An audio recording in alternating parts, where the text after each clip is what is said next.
Project Zomboid, to most, is an incredibly detailed and multifaceted zombie game that allows players an abundance of choices. Things like how you approach survival, where you want to set up your safe house, if you want to set down roots at all, right down to the way you build your character. This, in my mind, is one of the reasons it's had a peak player count of over 30,000 people all but 1 month since August of 2022. So just how customizable can that experience be? Well, in today's video, I'm going to be taking a look at some of the large-scale multiplayer events we've held on our server that fundamentally changed the game, sometimes to the point it wasn't even a zombie game anymore, and explaining how Project Zomboid isn't just a zombie game, it is much more. It's a creative sandbox that I believe only a very small amount of players are experiencing for themselves. This is why Project Zomboid is more than just a zombie game. Okay, so first and foremost, I don't want to discount that Project Zomboid is, in fact, one of the best zombie games ever to hit the Steam store. It's fantastic, and I'm sure 9 out of 10 of you guys watching this would probably agree with me as well, considering my channel has been heavily based around the game for the last couple of years now. Whether you're playing the vanilla game and are just starting out on your first few runs, or if you've made use of the tens of thousands of mods on the Steam Workshop and are a seasoned veteran, Project Zomboid offers an absolute wealth of playtime because it's so customizable. I don't think the average person realizes quite how much that statement is true though, and what we can do with the game, just making use of the tools available to server admins or with the debug menu. Mods can enhance that experience for sure, but today we're focusing on what a couple of dedicated individuals can accomplish purely with the tools we're given as part of the game. Now, some of you might have seen my recent video where some of my admins put together a full-blown racetrack built into part of Louisville, and if you didn't, here's just a snippet of what you missed. We basically had a bunch of people show up and we made an elimination style race event, as well as throwing in a couple of fun races too. This was one of the first times we'd done something inside of Project Zomboid that didn't actually contain any zombies, except for one random guy that just decided to wander out on the track during one of the races, but aside from him, there were no zombies involved at all. The whole racetrack was put together by hand, meaning it wasn't a pre-built mod that we simply downloaded and installed on the server. The admin team actually built this using tiles in the admin controls. Now, sure, what I will say is that this took them a heck of a lot of time investment, and I'm incredibly lucky to have such dedicated folks on my team to help make life better for our players. But it's a good sign of just how much you can do with the right mindset and without using any advanced modding tools. So, of course, this is just one example, but the message I'm trying to convey here is that ultimately there are many different faces to Project Zomboid, and I think the majority of players have likely only seen 1 or 2 of them. If you know someone that runs a Project Zomboid server, or alternatively, if you have a lot of people around you that play Project Zomboid and are willing to put in a bit of legwork, I'd encourage you to try and get involved with events like these. I've not laughed as hard as I did during the racing event we held in a long time.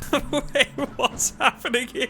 And I'll be the first to admit that I got quite into the elimination races, and I wanted to win by the time I'd done a race or 2. If racing just isn't your thing though, there are a ton of other possibilities. If you want to keep things simple, it's fairly easy just to arrange an event where players build up a communal safe haven. They can do this over the course of just a few hours or over the course of weeks, depending on how long you want things to go on for. Again, there's a whole lot of choice here, just like with the rest of the game. Once you feel they've had enough time to build their safe haven, have them defend it. Spawn increasingly large waves of undead to come knocking at their door and see who survives. It's a simple concept, it isn't too difficult to put together because the players are ultimately doing most of the work, and you'll find that everyone has a great time building up a settlement together, making meaningful connections and blasting away Zeds while acting out their last stand fantasies in the zombie apocalypse. If you don't have a whole bunch of people to make something like this work though, there are other options, and this is something else I've visited in one of my past videos. Smaller scale, more targeted events that put you in the shoes of a character within a given scenario can work just as well when it comes to offering an immersive experience. I've done a couple of videos in the past where we involved more players in these events, one of the most popular being an event where myself, Ambiguous Amphibian, and Private Lime were put in the shoes of police officers at the start of the outbreak. We were on a predefined track for most of the event, which made it much easier for the organizers to put together, and they were thus able to create an incredibly immersive setup that was just awesome to play through. If you're looking to set this sort of thing up just for a couple of people, however, there's no reason you can't keep things even simpler than this. For example, it won't take you too long with the admin tools just to create a safe house that looks as though it's already been lived in for a while. Maybe you'll decide to defend that safe house with waves of zombies like we talked about earlier, using mods like Horde Night, or maybe you'll set yourself a location to reach on the map to escape the apocalypse, or you'll add a couple of objectives along the way. Whatever you decide to do, it doesn't have to take you ages to set up, nor do you need any advanced mods involved.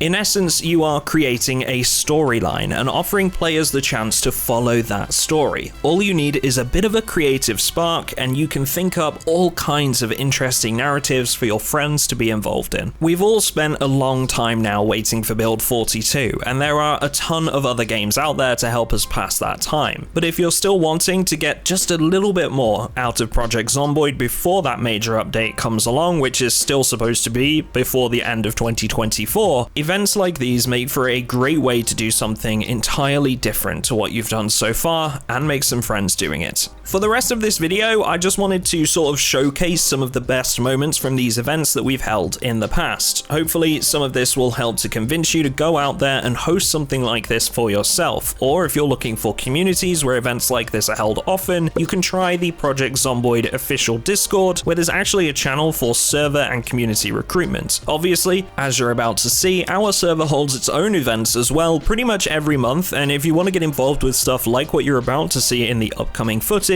you can find a link to my Patreon in the description and join for just £3 a month, which we put towards server costs and our own custom mod commissions. Lastly, I just want to say a very quick thank you to Ames for providing some footage from their server events and for the players from my server who submitted their perspectives. Enjoy, folks, and I'll see you all in the next one.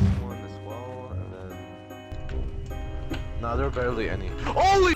I was joking. Oh my god! Fall back, fall back. No! No!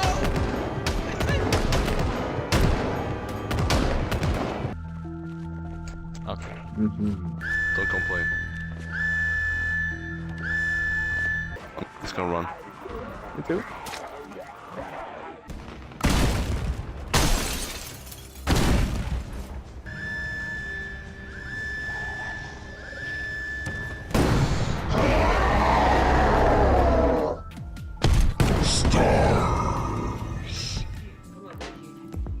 You have 45 minutes to an hour from now to create a starter, a meal, and a dessert.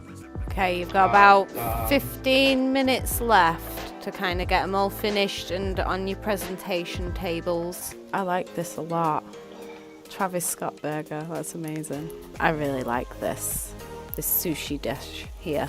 It's very, very fancy. Goes the look. I don't know if you can tear the tap caps up eventually as well. What the f?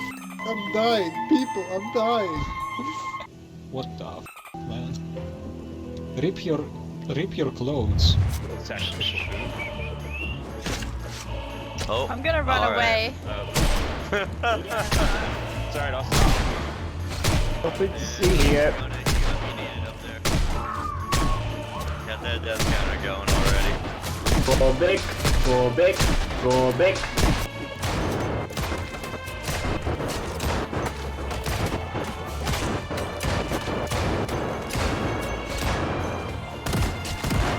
Fall back. Lagging.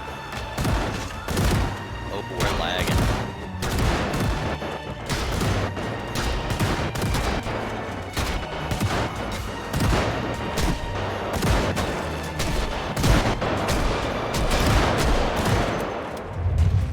Oh no.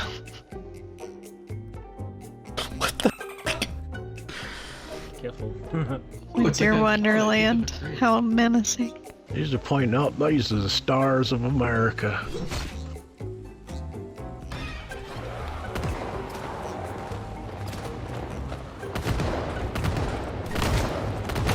Oh my god.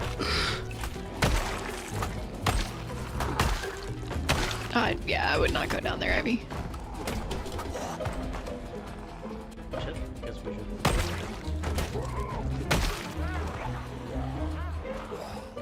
Oh, I'm dead. Nope.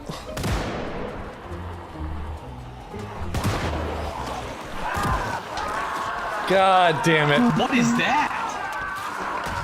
I I really need to find brakes and suspension so we can start adding the tires. So if you see those, grab them and bring them up here. A little preoccupied keeping all the dead away. Oh my god, what the?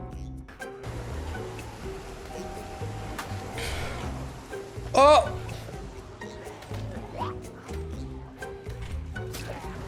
Moving forward a little bit. So we're going to the bridge. Yeah, back left seat.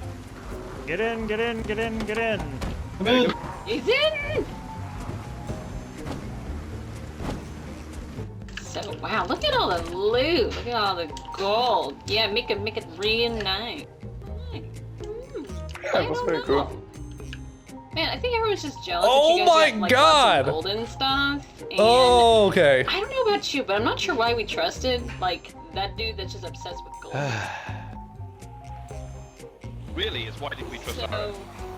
So, Just gotta find one that's not taken.